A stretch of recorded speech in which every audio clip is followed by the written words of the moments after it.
Segundo a lenda, o Egito nunca produziu beleza igual. Seu nome significava a perfeita surgiu.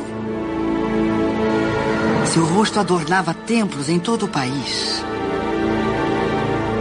Mas ela desapareceu da história como uma miragem.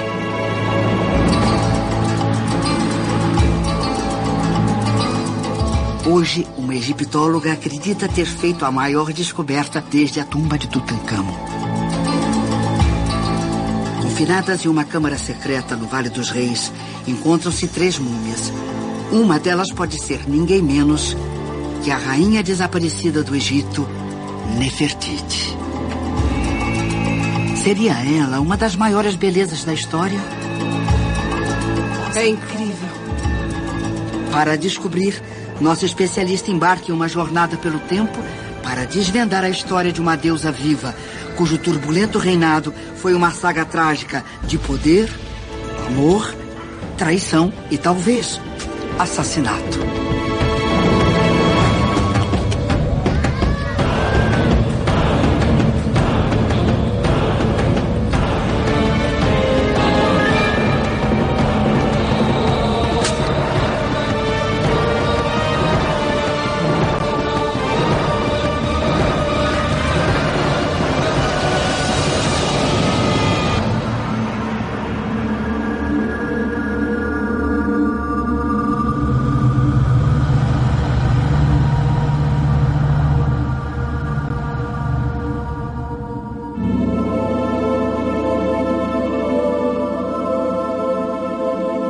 O livro dos mortos egípcio descreve uma maldição terrível.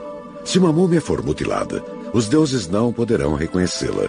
Ela não poderá ingressar no pós-vida e ficará presa entre o mundo dos vivos e o mundo dos mortos. Uma múmia como essa ficou esquecida no Vale dos Reis por 3.000 anos. Quem será ela? E por que foi amaldiçoada?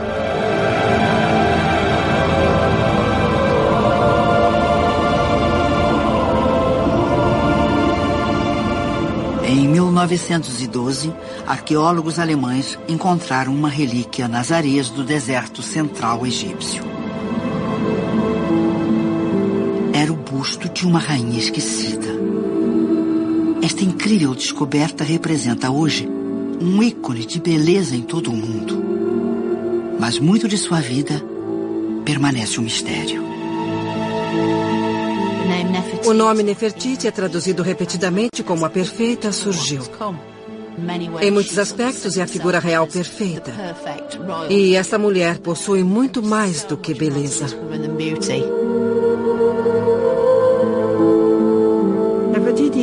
Nefertiti é uma das personagens femininas mais extraordinárias da história egípcia. Existem muitas rainhas importantes, mas entre todas elas, Nefertiti se destaca como sendo especial.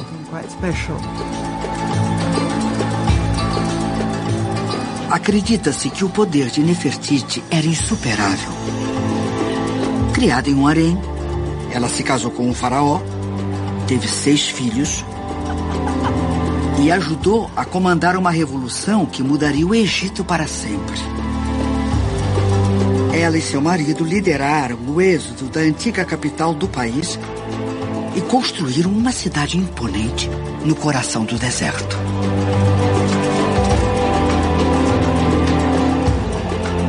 Para alguns, ela era uma fanática religiosa, uma conspiradora, uma traidora. Outros viam nela uma heroína que fez o maior dos sacrifícios para salvar seu país. Uma rainha misteriosa, uma rainha mágica, uma rainha amorosa, uma rainha invejosa, uma rainha vingativa. Nefertiti foi a rainha mais importante do Egito. O destino de Nefertiti é um dos maiores mistérios não resolvidos do Egito Antigo. Mas uma egiptóloga passou os últimos 13 anos tentando solucioná-lo. Em uma câmara fechada nas profundezas de uma tumba, a doutora Joan Fletcher acredita ter encontrado a rainha desaparecida. Identificar uma múmia real como Nefertiti é muito significativo e extremamente importante. Eu desejo sorte a ela. Em sua busca por evidências, a doutora Fletcher visitou, de cidades abandonadas e templos esquecidos, as tumbas dos faraós. Pouco resta do reinado de Nefertiti. Mas com base em fragmentos de textos e um acesso sem precedentes a imagens raras, Joanne desvendou novos fatos sobre esta rainha lendária.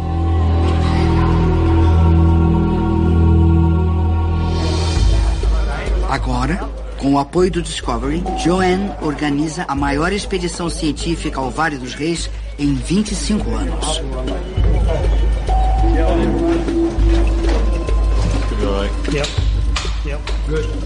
Uma equipe de especialistas irá empregar a tecnologia mais moderna para descobrir a verdade sobre a múmia que se acredita ser Nefertiti. A ciência moderna poderá revelar os segredos da múmia? Seria este braço cortado a marca de um faraó? Por que a múmia possui um ferimento à faca no lado do corpo?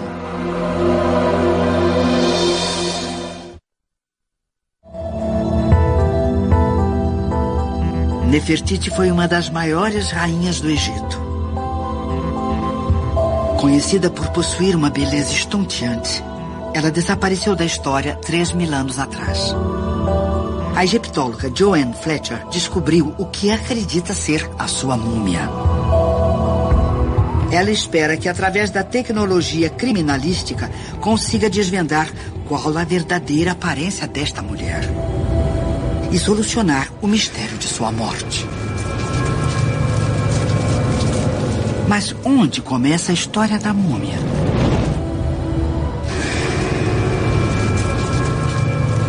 Joanne acredita que a resposta está no Vale dos Reis. Aqui, muitos séculos após a morte de Nefertiti, sua tumba foi saqueada e seu corpo profanado. Todos os traços de nobreza e poder eliminados. Até mesmo a peruca que usava foi arrancada.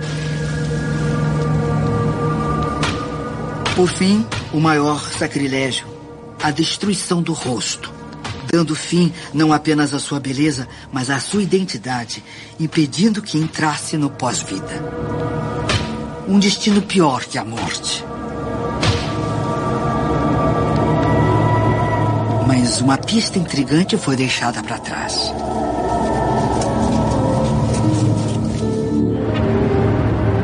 Uma pista que passou despercebida por todos, exceto pela doutora Joanne Fletcher.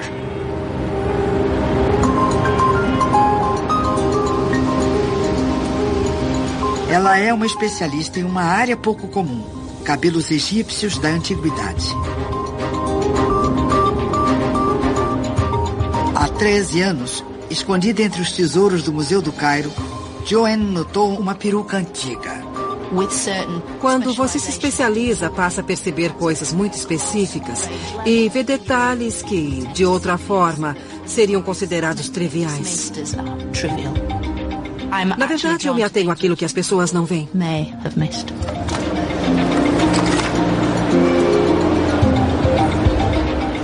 Uma peruca é como uma impressão digital que indica a época em que foi feita e quem era o seu dono.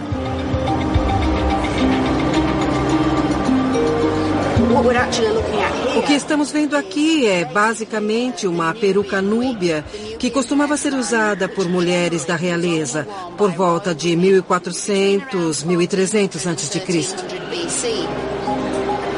Os retratos mostram Nefertiti usando uma peruca exatamente igual a esta.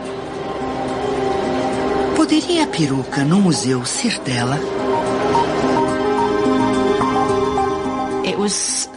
Foi um desses momentos de iluminação, quando você até acha interessante, mas pensa que é impossível. E foi por isso que levei 13 anos para chegar a esse ponto, porque parecia incrível demais. Esperando encontrar Nefertiti, Joanne traçou o histórico da peruca.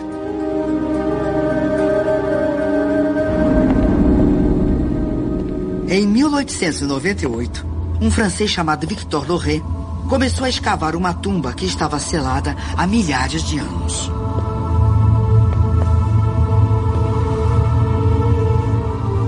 No subterrâneo, ele se deparou com uma câmara escondida. No interior dela, 3 múmias desconhecidas.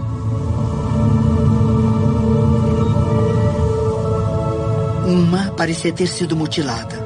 Ao lado dela, Loret encontrou uma peruca. Se os registros estiverem corretos, a múmia ainda está no Vale dos Reis.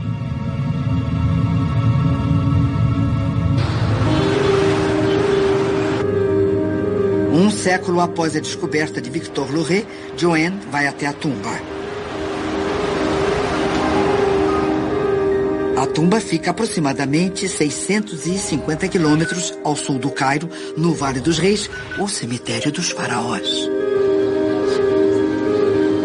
Para chegar até lá, Joanne precisa cruzar o Nilo, cujas enchentes anuais trazem vida ao Egito. As autoridades egípcias concederam a ela o acesso restrito à múmia. Para Joanne, a viagem é desgastante.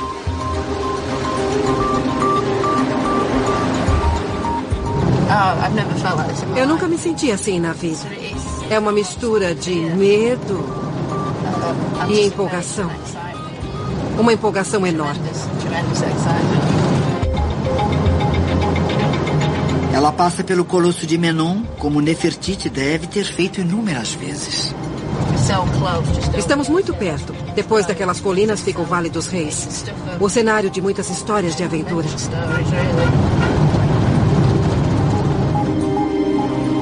É o momento pelo qual Joanne tem esperado há 13 anos. Ela está prestes a encontrar a múmia que acredita ser da rainha Nefertiti.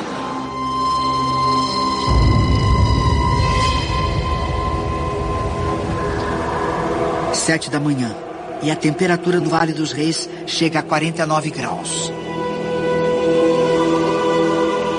Por 5 séculos, quase todos os reis egípcios foram enterrados aqui.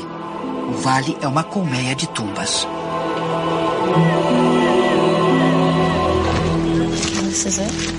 Bem, aqui estamos.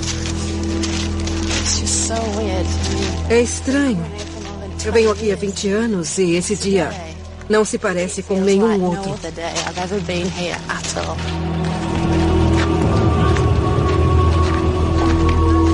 Joanne está entrando na tumba chamada KV-35.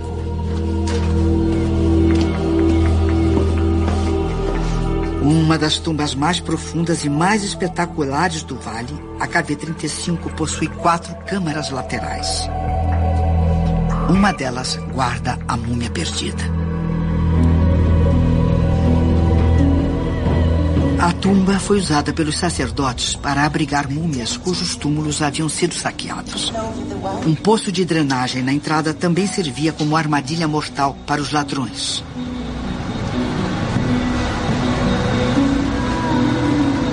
Uma das câmaras foi lacrada. Será que Nefertiti encontra-se dentro dela? Chegamos à parede. A câmara mortuária. Incrível. Ela permanece selada, com exceção de uma pequena brecha usada periodicamente para a checagem de seu conteúdo. É tão emocionante. Joanne está esperando o Dr. Zahi Hawass, o maior caçador de múmias do Egito. As múmias provocam nossa imaginação. Elas possuem segredo e magia. Quando pronunciamos a palavra múmia, todas as crianças e adultos nos olham. É como mágica.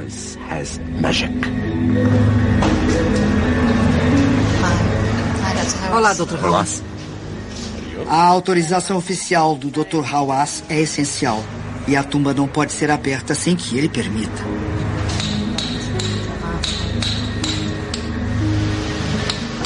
Não consigo acreditar. O tempo é curto e o trabalho é lento.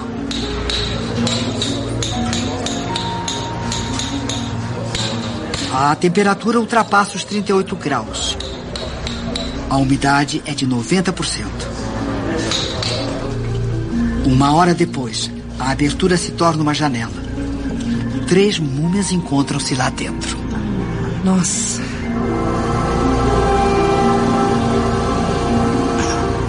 Lá estão elas. É incrível. Obrigado.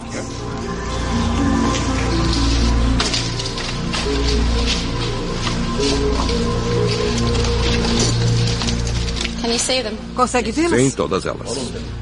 Elas não são lindas? Sim. Você quer entrar? Ah, sim, por favor. Ok. Obrigada. Está com medo? Não, eu adoro múmias. Tem certeza? Especialmente essas 3. O rosto é impressionante. O rosto é real, não é? Não é? É, sim. Um rosto muito distinto. Apesar dos 3.000 anos de idade, elas estão em boas condições. Todas as 3 múmias estão desembrulhadas. Um grande problema para identificá-las, pois os nomes estariam escritos nas bandagens. É com certeza um ótimo trabalho de mumificação. Os embalsamadores fizeram um trabalho muito bom. Uma delas é uma mulher idosa. A outra é um homem jovem. Joanne acredita que a terceira possa ser Nefertiti.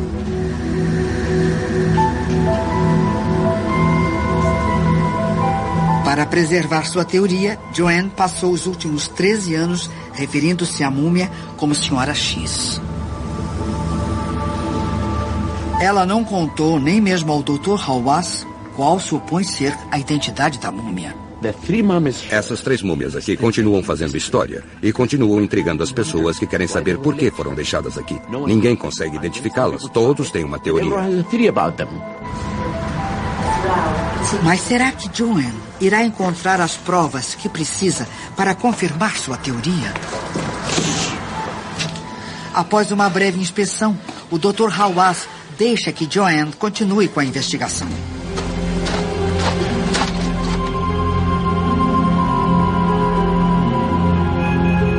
Joanne tem apenas 2 horas para identificar a Senhora X como Nefertiti. Ela é um verdadeiro enigma. Agora estou aqui, literalmente cara a cara com esta mulher. Ela parece uma famosa escultura. Do ponto de vista visual, as semelhanças são impressionantes.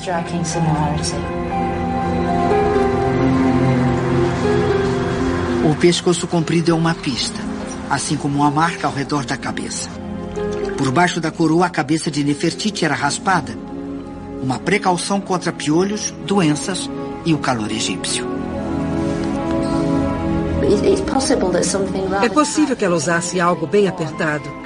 Como não possuía cabelo natural, ela usaria uma coroa alta, bem justa, por exemplo. E esta pessoa estava usando alguma coisa muito apertada na cabeça quando foi preparada para o funeral.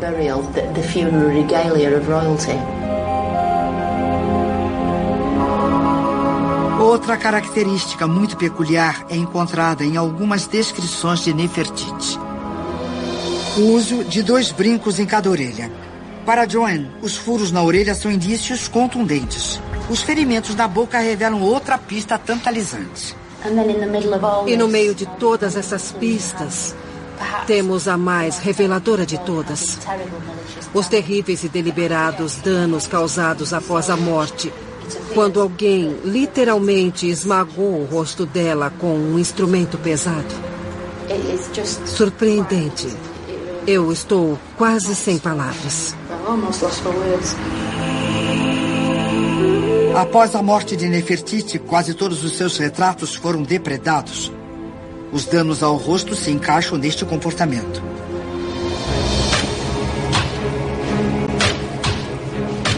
Com o rosto esmagado, uma múmia não poderia dizer seu nome aos deuses para ingressar na vida eterna.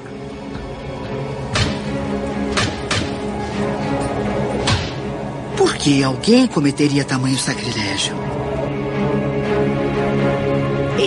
É difícil ver isso simplesmente como um caso de roubo, porque nenhuma joia era colocada próximo à área da boca. Mas eles esmagaram esta região específica, como se estivessem tentando manifestar alguma coisa. As outras múmias ostentam as pistas finais. Elas poderiam ser parentes de Nefertiti, a mãe e o irmão de seu marido, o faraó Akhenaton. Para Joanne, ter descoberto a Senhora X enterrada com membros da família de Nefertiti é uma pista intrigante. Não tenho dúvidas de que são múmias nobres. Acredito piamente que são membros da família de Akhenaton. Sua mãe, provavelmente, seu irmão mais velho e sua esposa real. E também sucessora, Nefertiti. O tempo de Joanne acaba. Foi incrível, incrível. Eu nunca mais vou me sentir daquele jeito. Foi muito excitante. Eu teria morrido feliz naquela hora.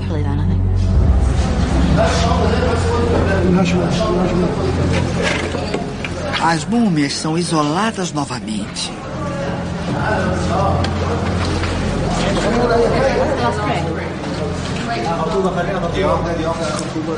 É triste. Elas se foram.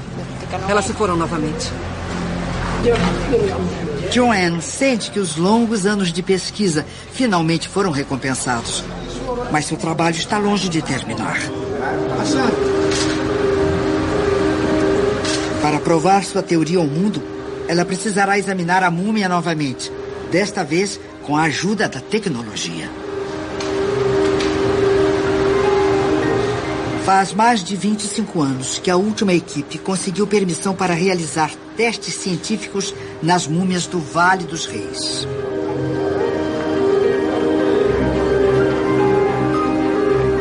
Enquanto aguarda pela autorização, Joanne embarca em uma odisseia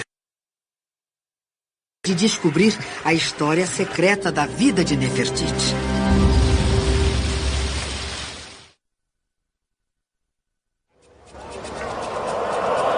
A egiptóloga Joan Fletcher examinou a múmia que acredita ser da lendária rainha Nefertiti. Ela é um enigma. Joanne aguarda permissão para realizar exames científicos da múmia. Enquanto isso, ela procura por pistas arqueológicas na esperança de que a levem de volta à tumba. Sua busca começa na margem ocidental do Nilo, nas ruínas de Malkata.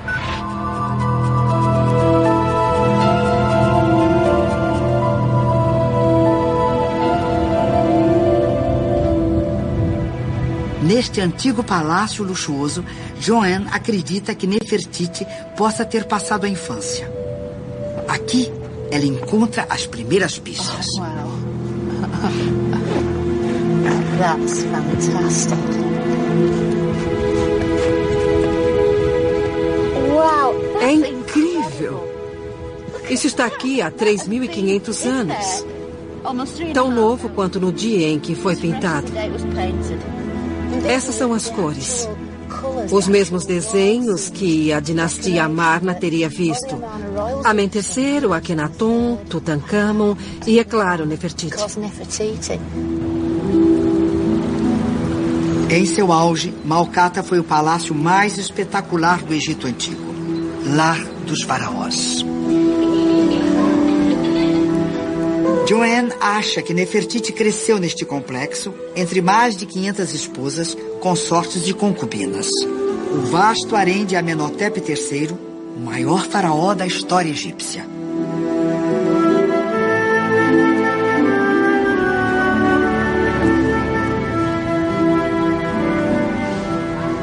Foi talvez neste harém que sua esposa principal, a formidável rainha Tai, escolheu uma noiva para o seu filho.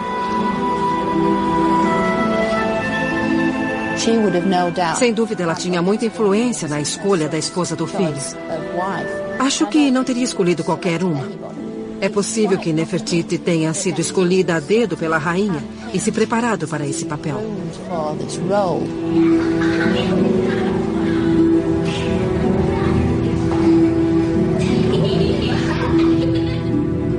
A ligação de Nefertiti com a rainha Tai explicaria por que as duas múmias foram sepultadas juntas. O adolescente entre as duas, supostamente o filho mais velho da rainha Tai, Thutmose, teve um papel vital na infância de Nefertiti.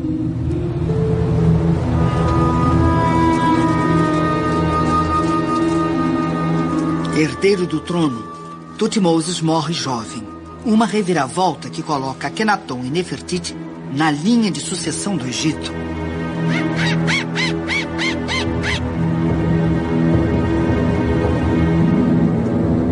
Mas, desde que foram coroados, começaram a surgir problemas com uma ordem de sacerdotes, guardiães do deus mais importante do Egito. Conhecidos como o culto de Amon, o poder deles era comparável ao do próprio faraó. Eram a elite tradicional, conservadores e muito, muito ricos.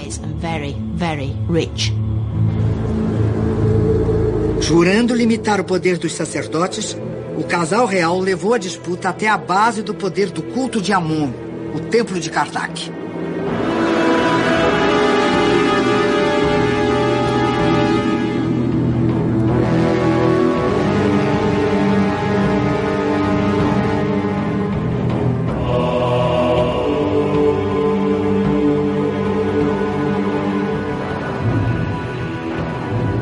Construído na antiga capital, Tebas, Karnak foi provavelmente o complexo de templos mais espetacular que o mundo já conheceu.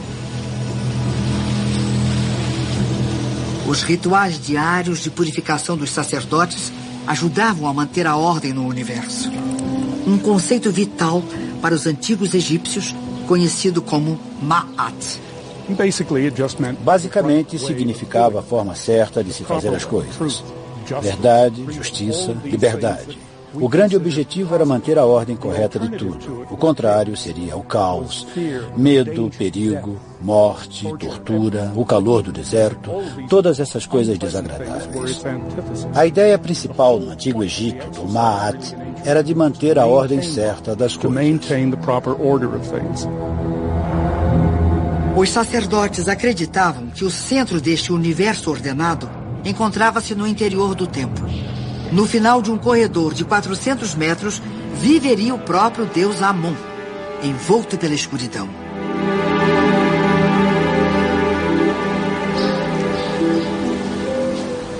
Joanne foi até Karnak procurar provas de um conflito que teria dividido o Egito. Um embate de ideias e crenças no qual Nefertiti teria desempenhado um papel crucial. Karnak foi construído ao longo de gerações, seguindo um costume tradicional. Cada novo governante deveria dedicar ainda mais templos a Amon. Mas Akhenaton e sua esposa quebraram a tradição, mergulhando Karnak no caos. Em busca de pistas, Joanne escala uma passagem secreta usada pelos sacerdotes. Ela leva ao topo de um pilono, um portão tradicional egípcio. É muito, muito estreito. Estou ouvindo o som de morcegos. Os sacerdotes de Amon devem ter passado por aqui para chegar ao topo do templo. Aos observatórios onde acompanhavam as estrelas e o curso dos planetas e decidiam quando comemorar os rituais sagrados que eram tão importantes para o funcionamento do país.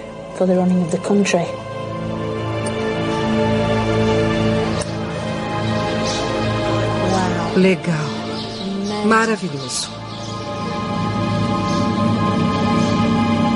Desse ponto de vista, Joanne pode ver o local de nascimento de uma revolução.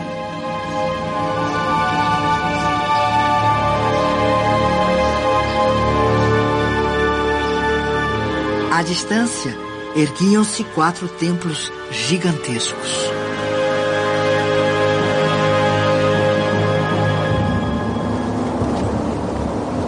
Em seu interior, o casal real venerava um novo ser superior, o deus Sol Atum.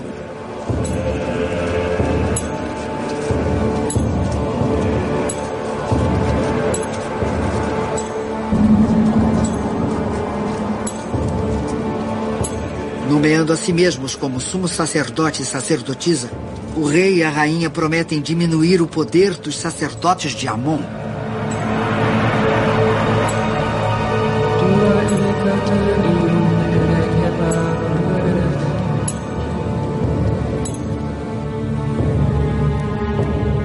E em poucos anos, os monumentos que construíram em homenagem a Atum sobrepujaram os antigos templos de Karnak.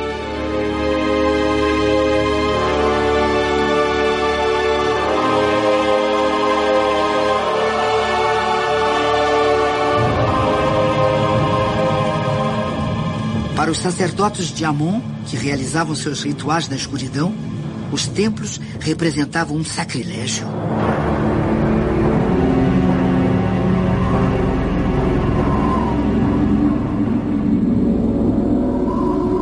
Os templos de Atum não existem mais, mas um terremoto revelou os blocos da construção, escondidos por milhares de anos dentro dos pilonos.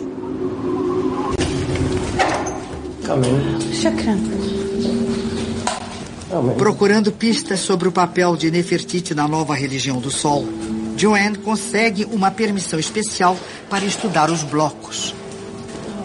Incrível. É realmente incrível.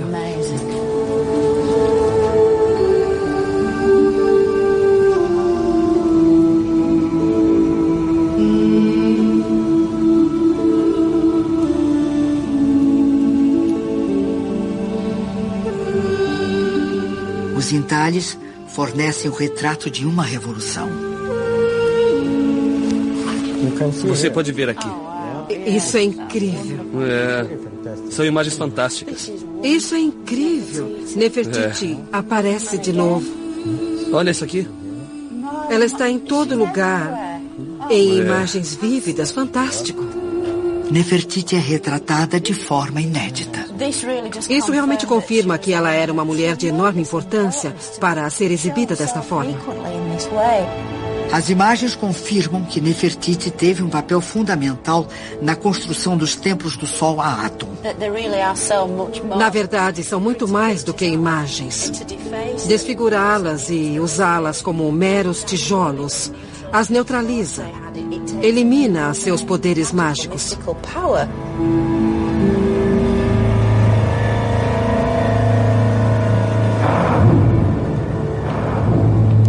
Vestido com sua exclusiva peruca cerimonial, o sumo sacerdote de Amon via os templos do Sol como uma blasfêmia e uma ameaça ao seu poder. Por volta do 5º ano de reinado, quando Akhenaton era rei há 5 anos, surge uma referência nos textos falando sobre palavras maléficas que ele ouviu denunciando uma conspiração. Talvez os sacerdotes estivessem fartos. Em resposta à conspiração, o casal real toma uma atitude radical. Eles decidem abandonar Tebas, a capital do Egito, há centenas de anos.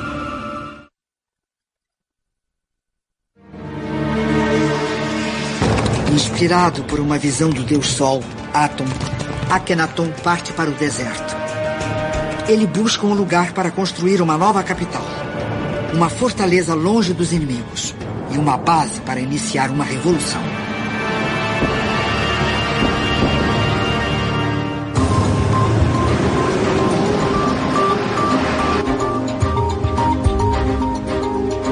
Joanne se dirige ao lugar escolhido por Akhenaton.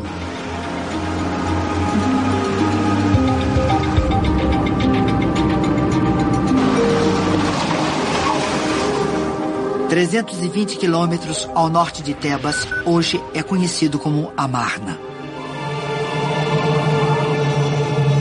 Akhenaton havia escolhido uma das regiões mais remotas e inóspitas de todo o Egito. Ele anuncia que decidiu fundar a cidade neste local, porque Atum, seu pai, o guiou até aqui.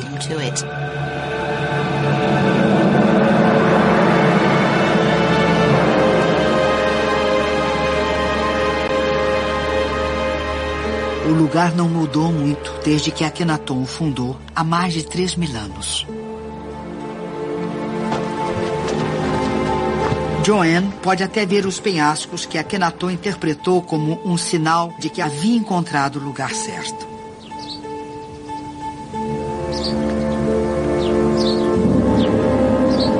Eles possuem o mesmo formato do hieróglifo, que significa horizonte. Em certos dias do ano, o sol parecia nascer entre as duas montanhas. O local perfeito para uma cidade dedicada ao sol.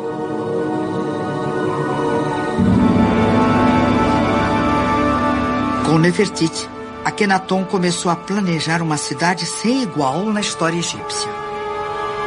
Um povoado onde até a disposição das estradas e a localização dos templos tinha como objetivo venerar o sol.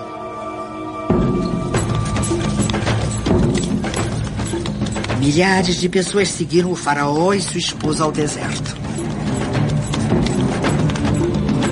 Elas não tinham muita escolha. Onde o faraó estava, também estava o trabalho.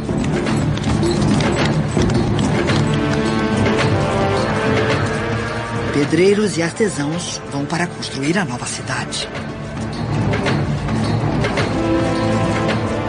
Convertidos vão para adorar o novo Deus. E oportunistas vão para explorar a nova fronteira.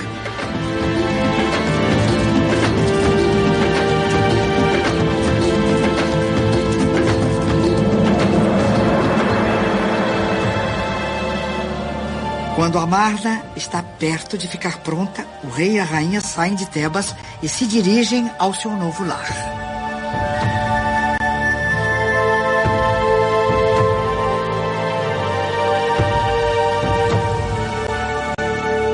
Construída em poucos anos, numa velocidade incrível, Amarna é um dos primeiros povoados planejados da história.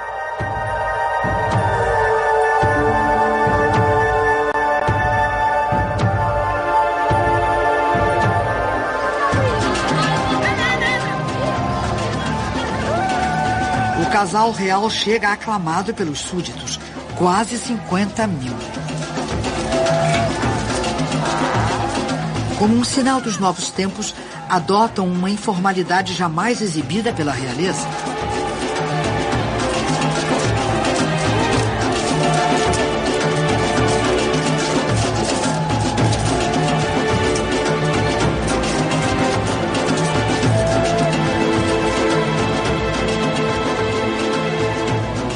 Livres da tradição, o casal real é tentado a criar um novo Egito. Livres da tradição, o casal real é tentado a criar um novo Egito.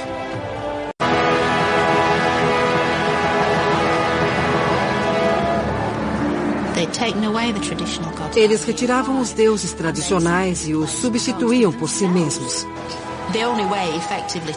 A única forma de alcançar os deuses era através da família real, que por sua vez repassava suas oferendas a Atum.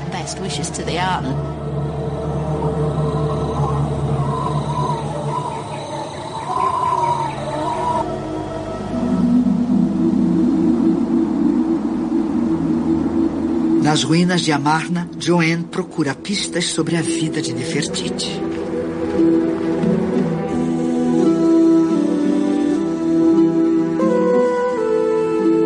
Desenhos antigos os retratam como uma família feliz, brincando com suas filhas.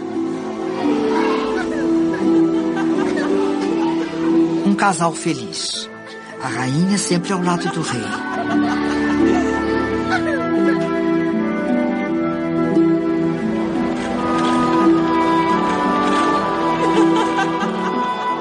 O próprio estilo das pinturas é mais naturalista do que nunca. De Amarna surge a imagem mais famosa já criada de Nefertiti. Mas quão realista seria o busto? Joanne quer descobrir a mulher por trás da imagem. Na tumba de um nobre, sob as ruínas da cidade, ela procura nas gravuras pistas sobre a vida de Nefertiti. Estou entrando na primeira câmara desta tumba maravilhosamente entalhada em pedra. É incrível.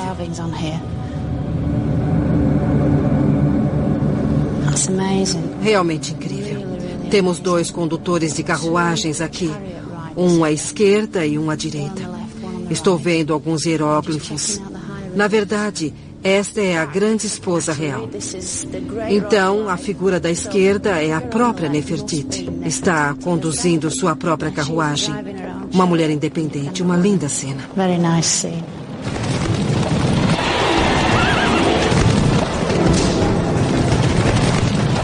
Uma cena que teria enfurecido a antiga ordem do Egito.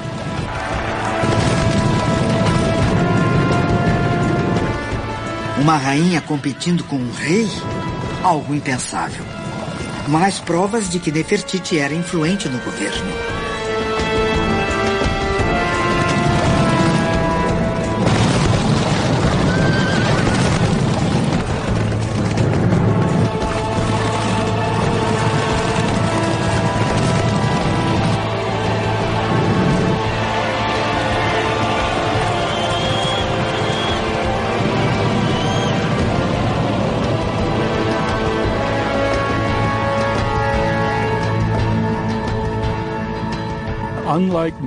Ao contrário de muitas rainhas do Egito Antigo, ela tinha um papel importante na corte.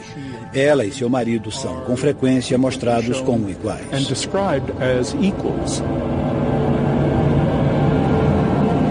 Alguns retratos de Nefertiti vão ainda mais longe. Ela assume as funções do próprio faraó. Ela foi retratada em uma cena golpeando um inimigo.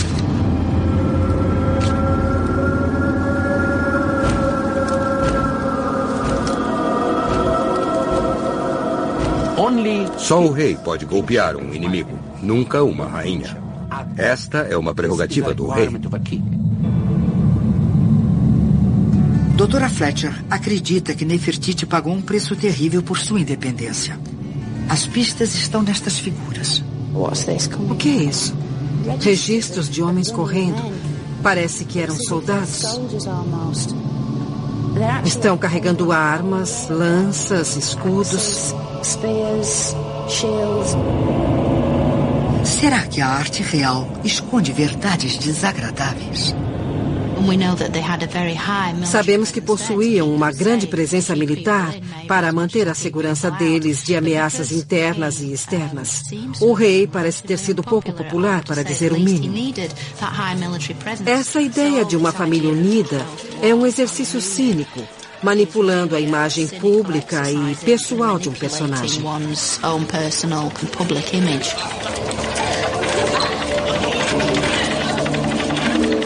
Amarna foi construída a partir de sonhos e propaganda.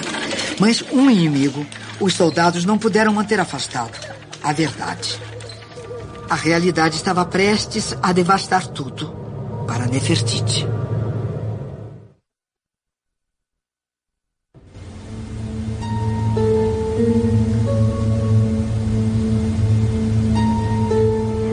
Das areias do Egito, a doutora Joan Fletcher ressuscita uma lenda.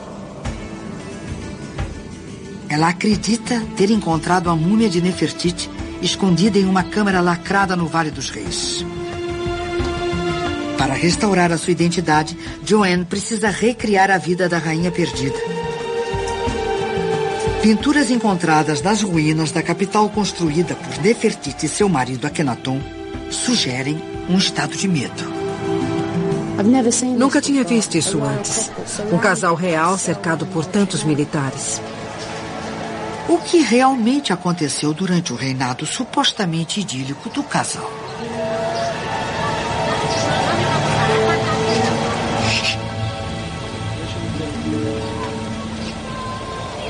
Embora retratada de forma utópica, Amarna foi projetada com um propósito mais sombrio.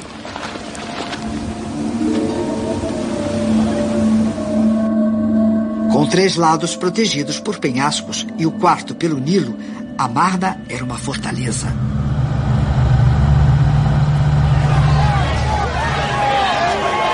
A partir desta cidade, o casal real desencadeia uma revolução. O primeiro alvo são os sacerdotes de Amon.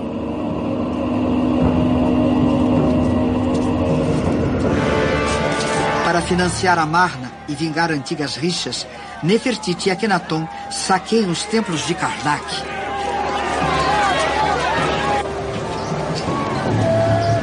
Milhares de sacerdotes são expulsos de suas funções. As consequências ressoam por todo o Egito.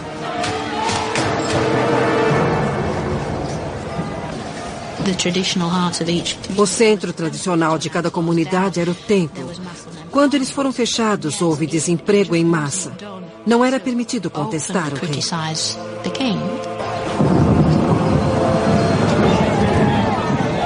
Mas o que começou como uma utopia transforma-se em um reino de terror. Os deuses antigos são colocados de lado pelo novo culto a Atum. Ao banir tradições ancestrais de milhares de anos, Akhenaton e Nefertiti provocam uma crise de fé no Egito.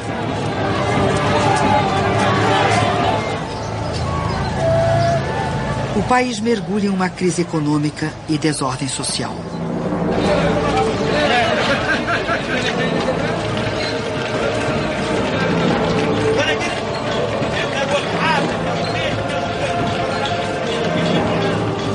Com o exército aplacando revoltas internas, as fronteiras do Egito ficam desguarnecidas. Inscrições encontradas na areia, endereçadas a Akhenaton, revelam um país em rumo à catástrofe.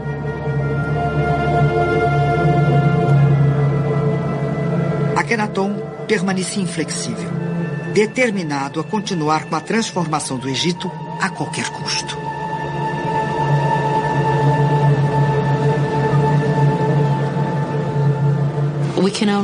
Podemos apenas imaginar o que Nefertiti pensava, pois ela sempre foi pragmática. Acho que Akhenaton não se importava muito. Ele era um péssimo político. Mas Nefertiti via que estava tudo se desmanchando. Ela deve ter ficado alarmada.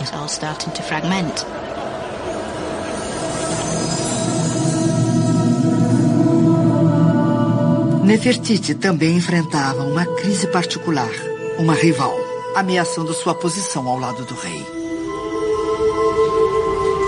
Nefertiti deu 6 filhas a Akhenaton, mas uma de suas esposas secundárias, Kiya, deu-lhe o que ele realmente queria: um filho, o futuro rei Tutankhamon.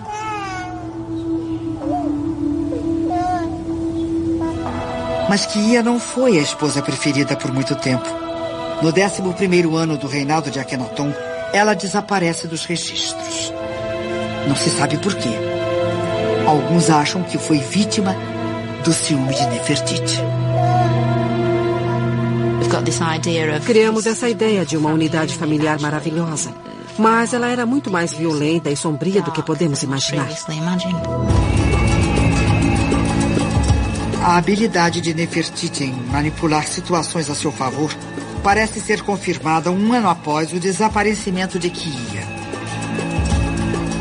Sua reação à crise não tarda. No 12º ano do reinado de Akhenaton, enquanto o Egito beira o colapso, ocorre um evento extraordinário em Amarna. Uma comemoração pública chamada Durbar. Ela pode ter sido planejada por Nefertiti para mostrar ao povo que tudo estava bem.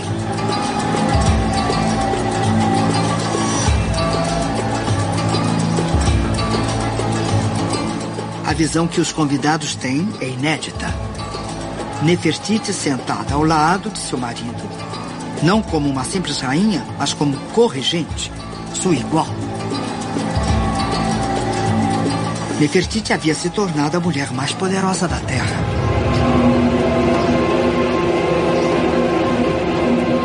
Mas seu momento de triunfo foi marcado pelo desastre. Entre os tesouros oferecidos como tributo ao casal real, havia um presente mortal: a peste. Os registros não dizem exatamente qual era a doença, mas ela se espalhou por toda a cidade e até ao centro do Palácio Real, pois pode ter matado uma das filhas de Nefertiti.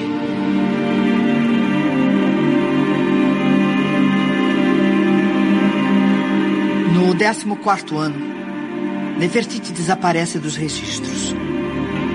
Alguns egiptólogos acreditam que ela foi morta pela peste, Outros acreditam que foi banida e perdeu o poder para um rival chamado Smenkare, cujo nome a substitui nos registros. Esta figura misteriosa tornou-se o novo corregente de Akhenaton e o sucedeu como faraó do Egito. O Museu do Cairo exibe um esqueleto que alguns acreditam ser de Smenkare.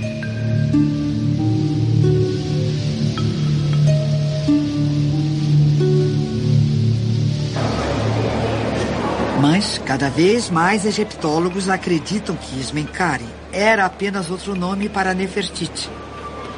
Uma teoria que Joanne espera confirmar.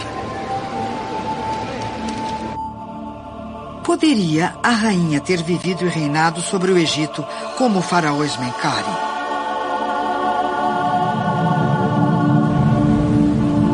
Para provar esta teoria, Joanne precisará encontrar provas de que a múmia na tumba KV-35 pertence a um faraó do sexo feminino. Finalmente, após 6 meses de espera, ela tem a oportunidade de provar. As autoridades egípcias deram-lhe, mais uma vez, permissão para entrar na tumba.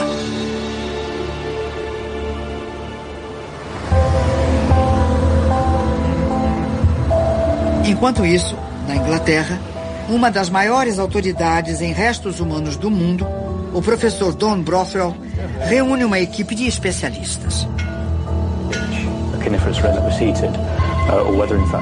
Brothwell foi um dos primeiros homens a examinar o famoso Homem do Gelo.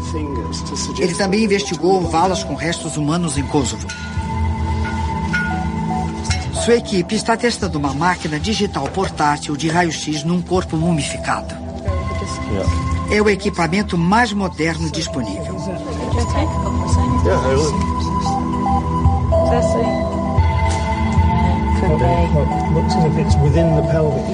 Esses raios-x digitais são a base de uma experiência única de uma equipe de especialistas em reconstrução facial. Eles usarão gráficos utilizados em criminalística para recriar o rosto da Sra. X.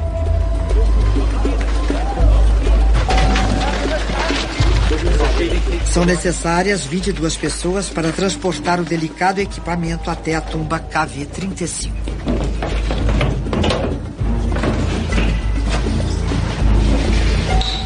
Mais uma vez, a parede é quebrada.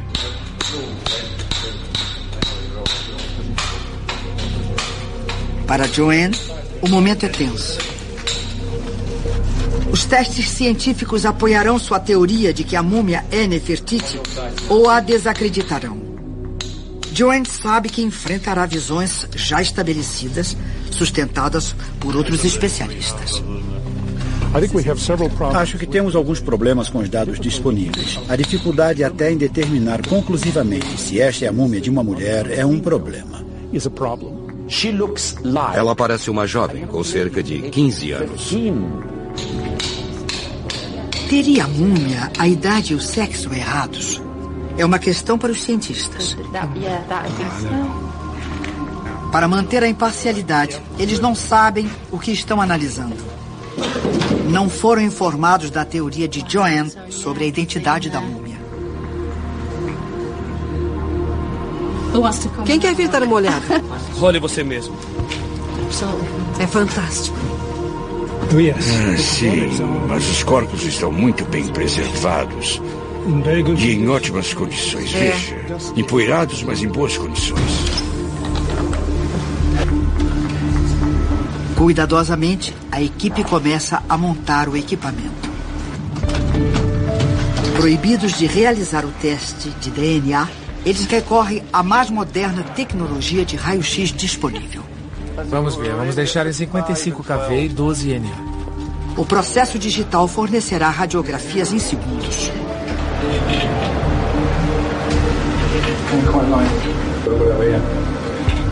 Um equipamento foi especialmente desenvolvido para o exame.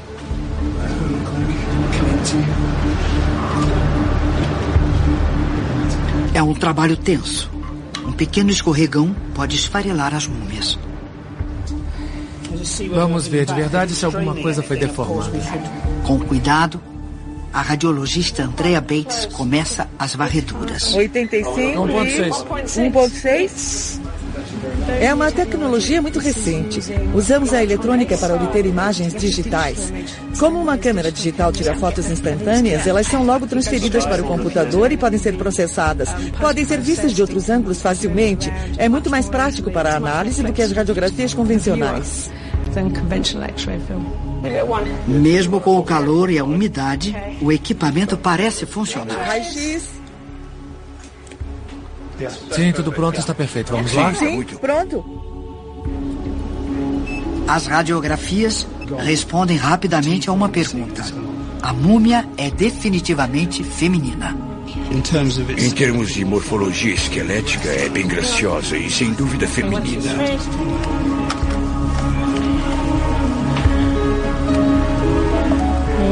Está acompanhando, doutor? Passando para o peito, a equipe obtém a primeira pista instigante sobre a identidade da múmia.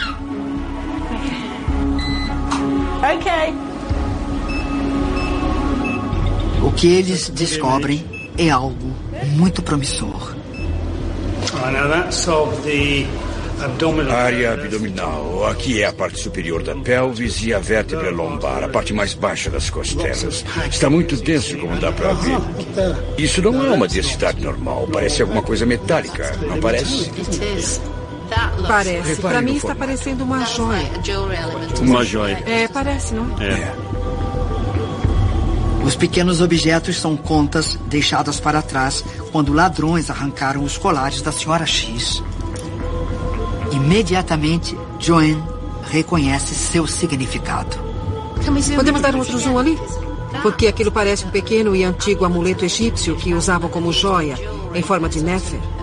E essas coisas eram usadas em profusão em volta do pescoço.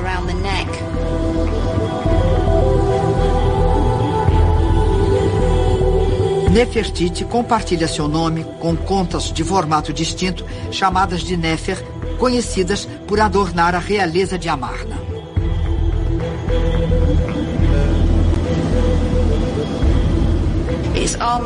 Tem quase 1 centímetro de comprimento. Então, temos uma múmia real.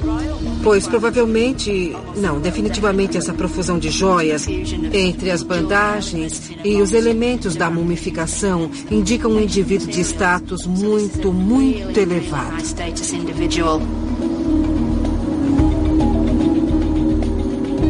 A equipe descobriu uma pista vital para a identidade da múmia. Em seguida, eles começam a escanear a cabeça e a espinha dorsal da múmia.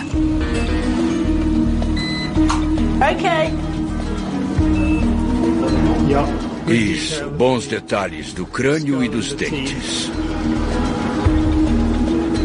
Seria este o crânio da mulher mais bonita do Egito Antigo?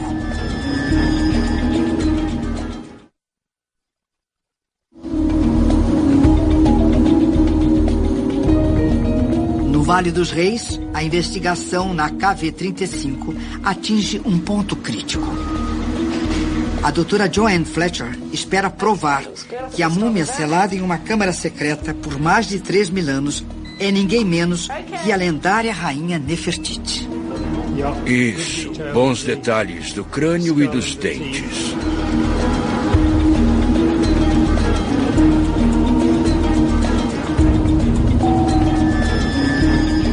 Estas imagens podem confirmar sua teoria. Os detalhes estão ótimos, não estão? Estão. Delas, os cientistas vão tentar reconstruir, com o uso da criminalística, o rosto da Sra. X.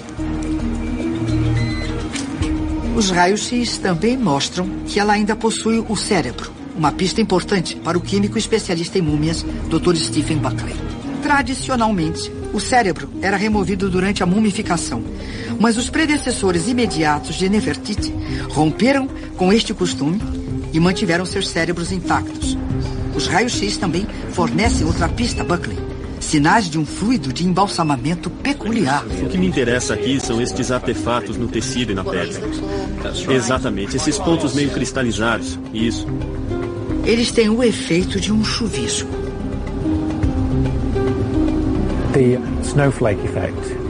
O efeito de chuvisco em raios-x é muito característico da 18ª dinastia. E isso, combinado com o delicado embalsamamento e o cérebro presente, localiza esta múmia no final da 18ª dinastia. Nefertiti é da 18ª dinastia. Uma coincidência animadora.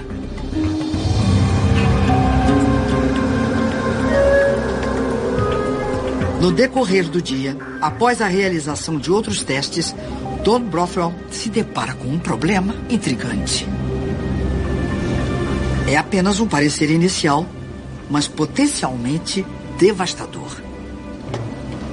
O que conclui a partir disso? O dente do siso ainda é pouco evidente. Não se desenvolveu completamente.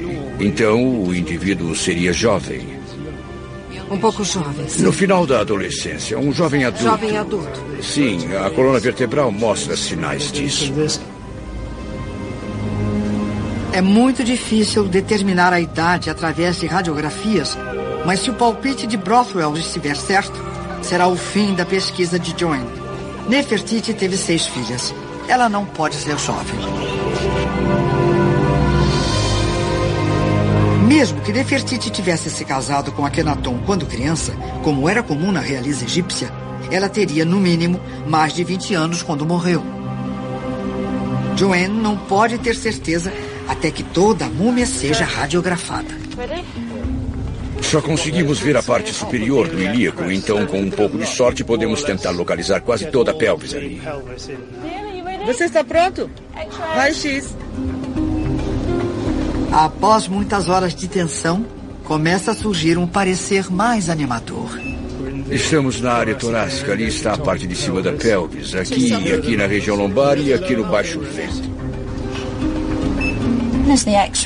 Quando radiografamos a parte de baixo do corpo, novos detalhes emergiram. Os radiologistas concluíram que não é alguém consideravelmente mais velho. Os ossos longos estão fundidos. Os detalhes ao redor da região pélvica indicam alguém mais maduro. Então, estamos olhando para alguém com mais de 25, talvez até 30 anos. A informação sobre a idade é bem razoável. Eu poderia ser um pouco mais específico e dizer que não chega a 30 e, com certeza, tem menos de 35. Até agora, tudo bem. Uma múmia real com a idade correta. A coisa toda foi como uma montanha-russa. Era um homem, era uma mulher, era jovem, era velha. E eu fiquei muito nervosa.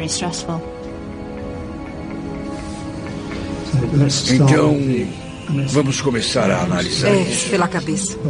Mas há um outro enigma. Como? Como ela morreu? Eu notei que é um pequeno corte aqui. Tem sim. Dá para ver claramente deste ângulo. O que pensamos que fosse um corte irregular é simétrico. É simétrico. Ele passa por aqui superficialmente. É verdade. Há uma marca aqui. Na verdade, de uma lâmina afiada que a cortou. Então deve tê-la ferido assim. Deste ano. Nesse movimento. Joanne presumiu que os danos ao rosto foram causados por ladrões de túmulos séculos depois. Mas Don discorda. A grande questão é, se o corpo estava muito seco, isso não poderia ter acontecido muitos meses após a mumificação. Joanne dá início a um exame detalhado do corpo.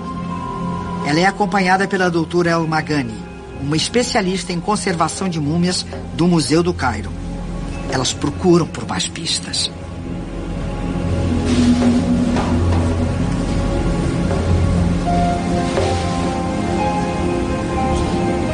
O que acha que é isso, doutora Samir? Um corte.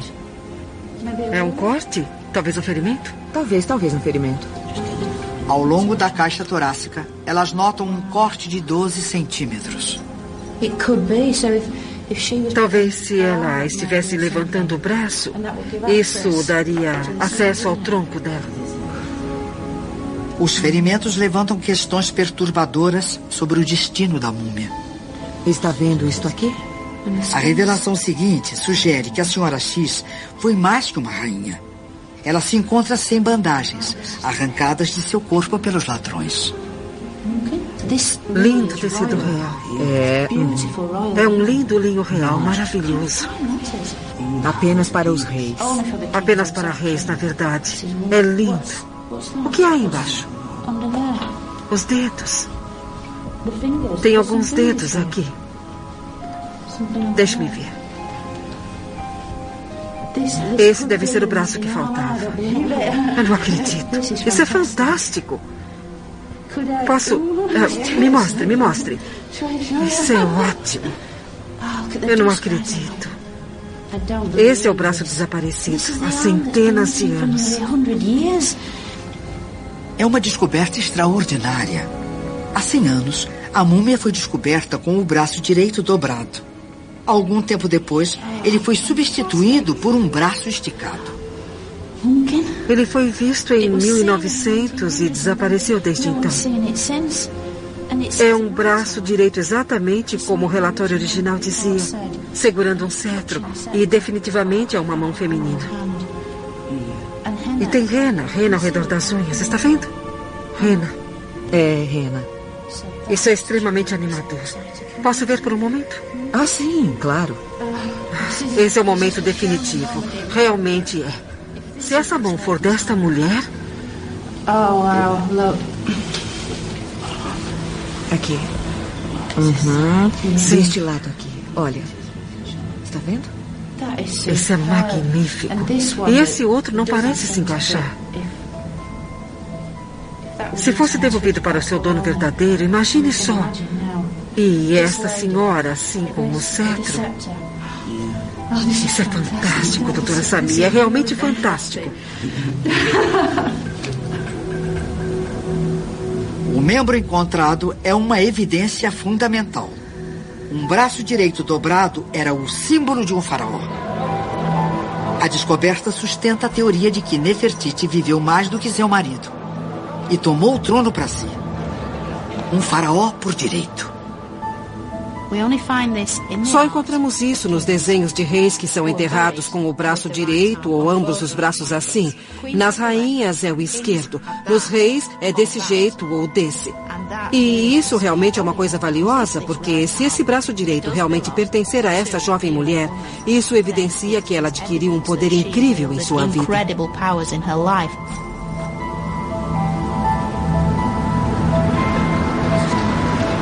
O braço dobrado pertence à senhora X. A equipe tira uma série de radiografias para descobrir.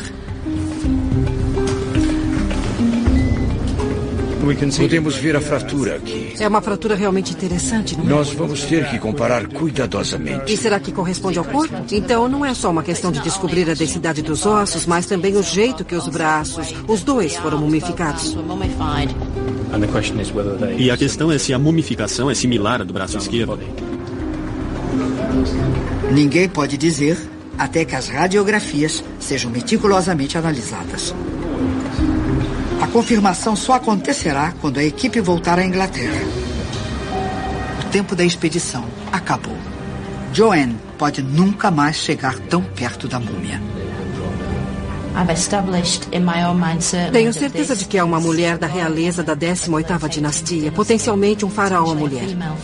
Ela é incrível. E acredito que pode muito bem ser a grande rainha Nefertiti. The Great Queen Nefertiti. A ciência resolveu alguns dos mistérios que cercam a senhora X, mas outros persistem. Os danos ao seu rosto e corpo foram acidentais ou premeditados.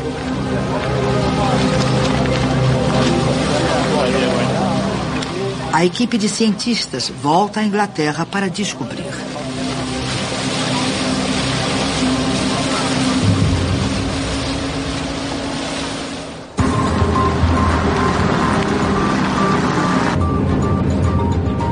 Joanne volta para Amarna para solucionar outro mistério.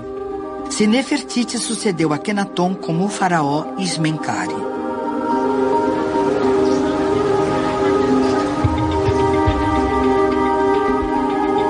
Para provar a teoria, Joanne precisa de evidências de que Nefertiti viveu mais do que seu marido.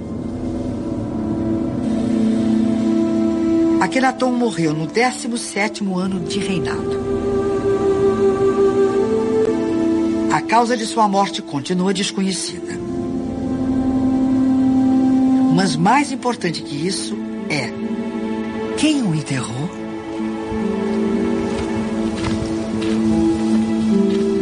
A tumba de Akhenaton fica a 6,5 km de Amarna, virada para o sol nascente.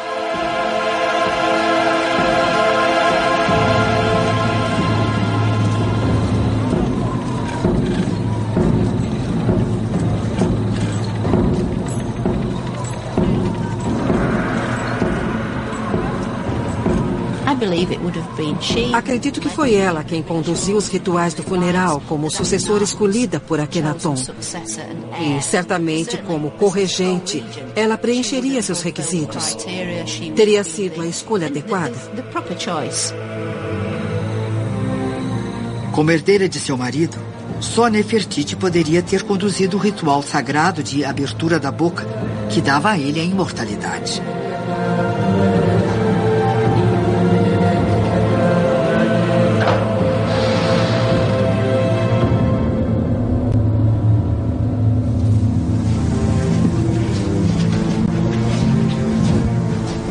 De acordo com a história, Nefertiti já estaria enterrada nesta parte da tumba. Mas as pistas de Joanne provam o contrário. Esta deveria ser a tumba da rainha Nefertiti. Mas está completamente inacabada e está em estado muito bruto ainda. O teto, as paredes, os pilonos, tudo em estado bruto. Eu não acho que ela foi enterrada aqui de maneira alguma. Mas Akhenaton foi. A tumba fica ali. Então essa é a câmara mortuária de Akhenaton. Como Joanne pôde ver, a tumba do faraó foi concluída. E esta prancha na minha frente é onde se localizava o sarcófago com o seu corpo mumificado dentro. É quase certo que ela esteve bem aqui onde estou, conduzindo os rituais fúnebres do marido morto.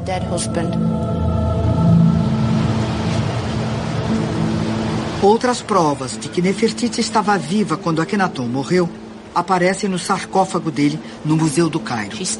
Ela aparece no sarcófago com os braços abertos em posição protetora. Foi escolhida para substituir as deusas tradicionais, oferecendo sua capacidade de proteção. Apenas ela poderia proteger a alma do rei no pós-vida. A rainha se tornara uma deusa, um faraó por direito. Mas a morte de seu marido sinalizava o fim de uma revolução.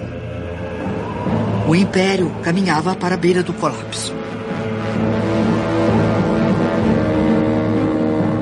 Para salvar o Egito, Nefertiti daria as costas a tudo que amava, incluindo o seu Deus.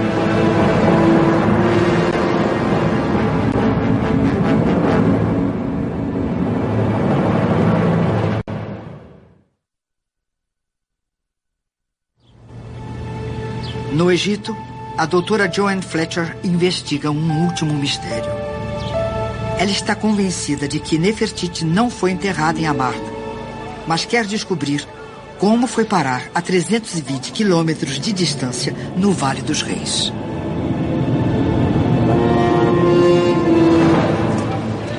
Após a morte do marido, Nefertiti herda um reino que se encontra à beira de um colapso. Joanne acredita que Nefertiti assume rapidamente o controle da situação. Primeiro, ela tomou medidas para proteger a si mesma e a dinastia. Para assegurar o reinado e a linhagem de Nefertiti, Joanne acha que a rainha casou sua filha Ankhesenamun com seu enteado, o futuro rei Tutankhamun.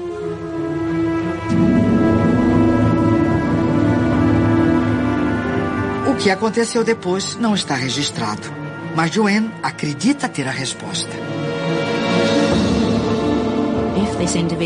Se essa pessoa era Nefertiti governando sozinha, como faraó, ela precisou adotar uma política de controle de danos. O que ela poderia fazer com o império? Ele estava se despedaçando, ela precisava começar a tentar recuperar o império egípcio no exterior e consolidar as coisas internamente, e não podia fazer isso no meio do nada, em Amarna.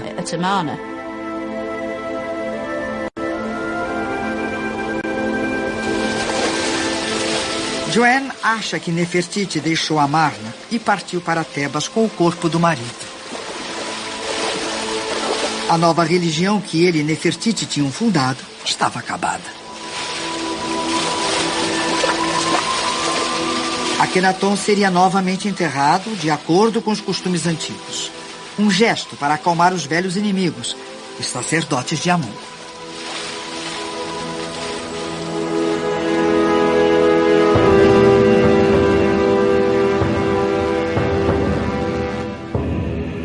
Joanne acredita que Nefertiti reabriu o templo de Karnak e reintegrou os sacerdotes de Amon. Um golpe diplomático que transformou antigos inimigos em improváveis aliados. O velho deus Amon dominava o Egito mais uma vez. Ela teria voltado a Tebas, tentando possivelmente alcançar algum tipo de entendimento com o clero tradicional. Talvez a reabertura dos templos. Os templos eram a chave de tudo isso. Ela podia reabrir os templos, ela podia recuperar os corações e as mentes das pessoas. Se isso significasse conquistar algum tipo de entendimento com os seus antigos inimigos, então era o que ela faria.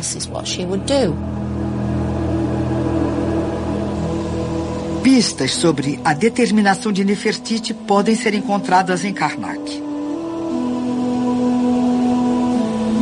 As estátuas mostram Tutankhamon e sua esposa Ankhesenamun como deuses tradicionais. Talvez Nefertiti tenha ordenado que fossem educados à maneira antiga.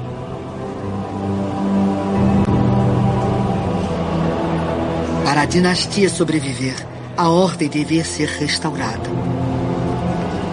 A qualquer custo. Mas o caos que Nefertiti e seu marido instalaram não seria facilmente esquecido. Ou perdoado.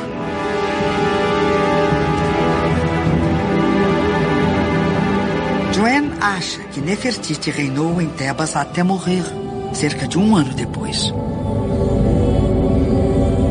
Só podemos especular sobre sua morte. Foi um assassinato? Os sacerdotes de Amon seriam os responsáveis? Teria ela sido misteriosamente assassinada por pessoas interessadas em se livrar de qualquer sinal da dinastia de Amarna? Não sabemos exatamente o que aconteceu com Nefertiti, porque tudo que temos é uma menção do reinado de 3 anos do sucessor de Akhenaton. Muito do que aconteceu depois permaneceu em Amarna quase totalmente envolto em mistério. Um mistério que pode estar prestes a ser desvendado. Eu notei que há um pequeno corte aqui. Tem sim. Durante os exames na tumba, a equipe fez uma descoberta dramática. Sinais de um delito. O que acha que é isso, doutora Samir? Um corte? É um corte.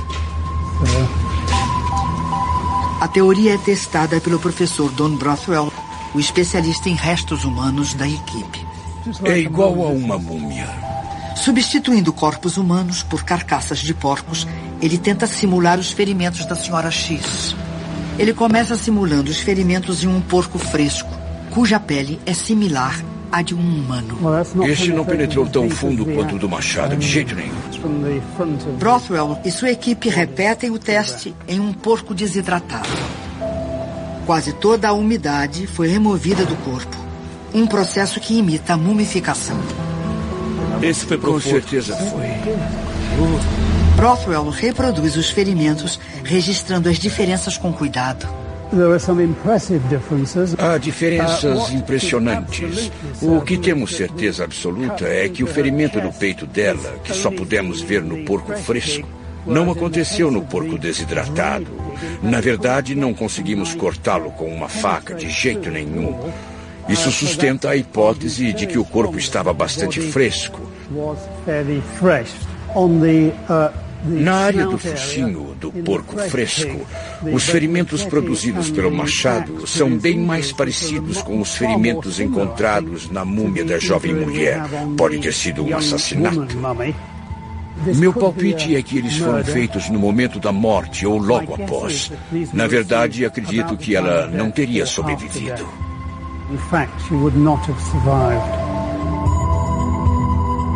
O momento em que o rosto foi ferido continua incerto. Mas o golpe nas costelas provavelmente foi desferido antes da morte. Com certeza Nefertiti e Akhenaton fizeram muitos inimigos durante suas vidas e alimentaram ódio o suficiente entre os tradicionalistas egípcios para ter um fim como esse.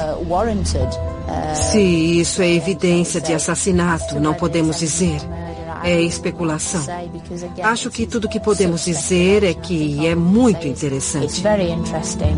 Podemos nunca descobrir se Nefertiti foi assassinada. Mas se a senhora X for Nefertiti, alguém teve trabalho para apagar sua identidade. Joanne acredita que arrancaram até o braço dobrado, o símbolo de seu poder como faraó. Será que ela está certa?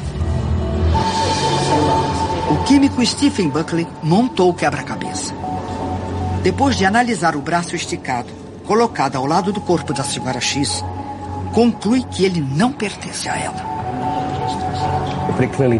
Claramente não se encaixa, é muito comprido. Isso é confirmado pelo fato de ser 2 centímetros mais longo e também pelas bandagens. E o material de embalsamamento do braço esticado é bem diferente do usado no braço esquerdo da senhora X, ainda intacto. Então não pertence a ela. E o braço dobrado encontrado por Joanne pertence à senhora X? O tamanho e a robustez dos ossos têm as proporções corretas. E a coloração do antebraço é similar à do antebraço esquerdo, que ainda está no corpo. Joanne acredita que o trabalho dos cientistas ajudaram a identificar o faraó. Para ela, só pode ser uma mulher. Mas alguns especialistas continuam céticos. Eles acham que a identificação final exige o desenvolvimento da tecnologia de DNA. O DNA é incrível. Mas os cientistas que utilizam o DNA atualmente reconhecem que ainda precisamos de mais tempo para melhorar os testes de DNA, e é por isso que eu vou esperar. Daqui a alguns anos estaremos em uma posição bem melhor para dizer se é ou não Nefertiti. Ainda não chegamos a esse ponto. Acho que a identificação da terceira múmia como a rainha Nefertiti é pura especulação.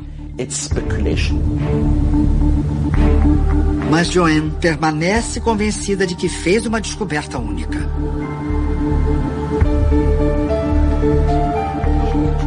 E com a ajuda de sua equipe, montou o melhor caso possível nas condições atuais.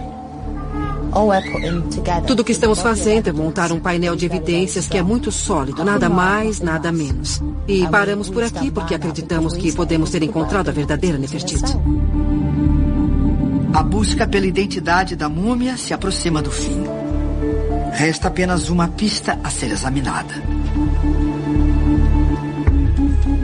Uma pista que pode convencer os céticos de que a senhora X é Nefertiti.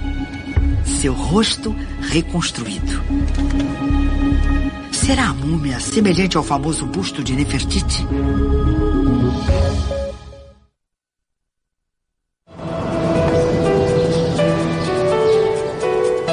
A egiptóloga, doutora Joanne Fletcher, acredita finalmente ter encontrado Nefertiti, a rainha perdida. Armada com radiografias da múmia, conhecida como Senhora X, uma equipe de especialistas recria seu rosto. Em um modelo em 3D do crânio, eles enxertam músculos e pele. É uma técnica que possui grandes vantagens em relação à ultrapassada reconstrução facial feita de argila. Se eu fizesse uma reconstrução de argila a partir de um crânio e um pouco depois fizesse outra, teria um rosto um pouco diferente. Mas com um computador, se tivermos o mesmo crânio e os mesmos dados, teremos o mesmo rosto. Depois de completo, o rosto será entregue a um artista gráfico que dará os toques finais.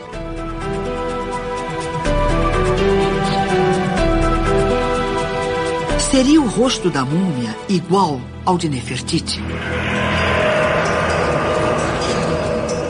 70 dias após a morte de Nefertiti, a mumificação está completa. Os embalsamadores reais lançavam feitiços e realizavam rituais para ajudar a preservar o corpo por toda a eternidade. Agora ela está pronta para encontrar seu Deus. Ela teve uma vida extraordinária. Casou-se criança, foi rainha, deusa viva e faraó herege.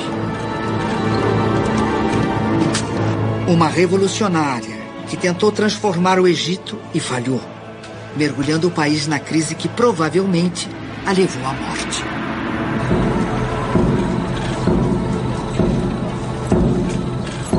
Joanne acredita que Nefertiti foi enterrada no Vale dos Reis. Sua procissão fúnebre foi liderada por seu enteado, o rei Tutankhamon, e por sua filha Ankhesenamun, os novos herdeiros do trono.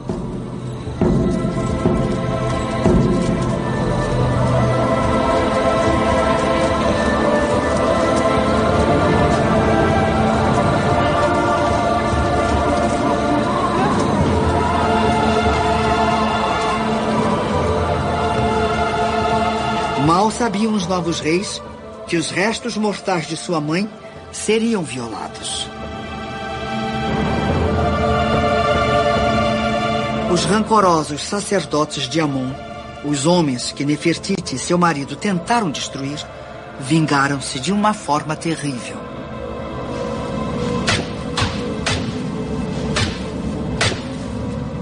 Em Karnak, os monumentos que ela ajudou a construir foram desfigurados, demolidos e reduzidos a pó. Os grandes templos do Sol desapareceram. Amarna foi desmantelada bloco por bloco. Joanne acredita ter desvendado a história de Nefertiti em sua jornada a Tebas e ao cemitério dos faraós, na tumba KV-35. Onde um corpo foi abandonado e sepultado com seus parentes, para nunca ser encontrado. Eles permaneceram anônimos por 3.000 anos e foram identificados erroneamente. Então, no mínimo, nós os localizamos no espaço e no tempo corretos. São membros da família real do fim da 18ª dinastia. Disso eu tenho certeza. E se essa for Nefertiti, seria maravilhoso pensar que devolvemos o nome que lhe foi tirado tanto tempo atrás.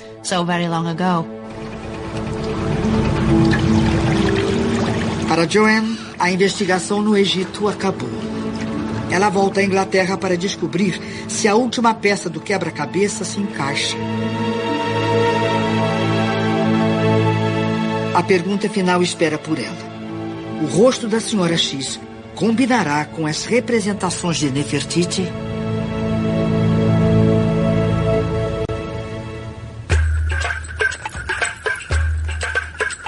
O rosto reconstruído está quase completo. Um artista gráfico adiciona elementos característicos aos do Egito Antigo. Como será o rosto finalizado?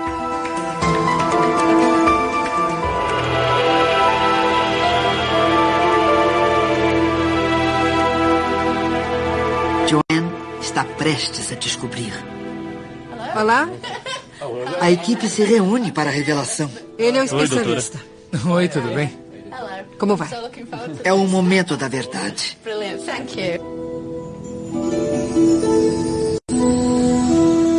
Lentamente, o processo de criação do rosto da Senhora X se descortina diante deles.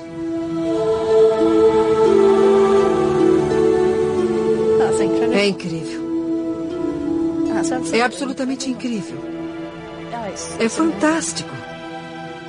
Ela parece uma figura muito carismática, muito forte, muito capaz, mas perfeita. Ela tem um rosto tão lindo. Na sequência, a coroa e os brincos característicos de Nefertiti são adicionados. A vida imitará a arte? Podemos ver o que os retratos tentavam passar, pois se este realmente for o rosto de Nefertiti, ele engloba muitas características que vemos nas representações.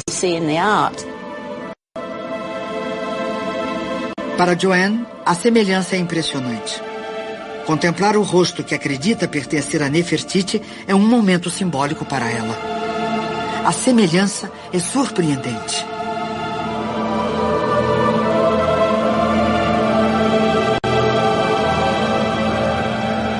Após 13 anos de pesquisa, Joanne acredita ter restaurado a identidade da múmia e lhe devolvido o nome.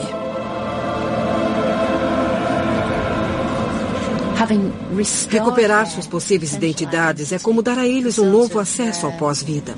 Você está recuperando o nome deles. Dizer o nome dos mortos é fazê-los viver novamente. É nisso que os antigos acreditavam e, de certa forma, é nisso que eu acredito também. Passados mais de 3.000 anos, Nefertiti livra-se da maldição. O livro dos mortos egípcio descreve as provações de uma alma perdida. Nefertiti. Nefertiti. Nefertiti. Nefertiti. Nefertiti. Mas quando uma alma recupera seu nome, ela se torna completa novamente.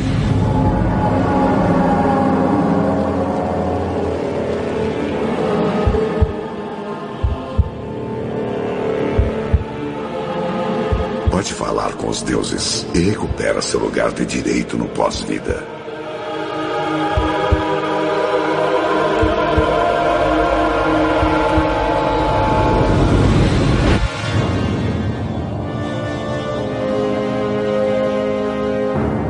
Voltando à terra que conhecia, a alma pode completar sua jornada final, rumo à eternidade.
Saudações, deuses, pois agora sei meu nome.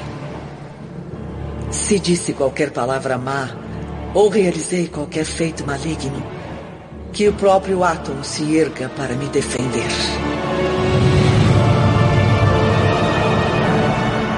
Pois agora eu, Nefertiti, finalmente ingressarei na eternidade.